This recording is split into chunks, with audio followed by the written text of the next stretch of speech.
1. C'est une très mauvaise nouvelle pour les familles de meurtres non élucidés, ces fameux cold cases. La Cour de cassation a confirmé aujourd'hui la prescription du meurtre de Marie-Thérèse Bonfanti.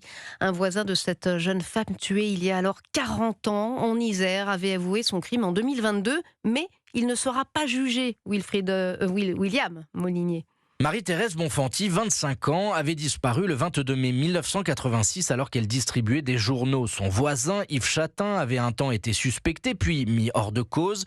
L'affaire était devenue un cold case, mais en 2022, rebondissement, Yves Chatin avoue avoir étranglé la victime avant de cacher son cadavre. Il est écroué puis remis en liberté en raison de la prescription. Elle était de 10 ans au moment des faits, même si elle a depuis été rallongée à 20 ans, elle n'aurait pas couvert la durée pendant laquelle aucun acte d'enquête n'a été mené.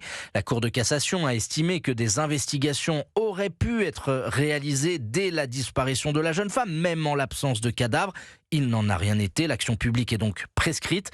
Le mari de la victime a dénoncé une injustice violente.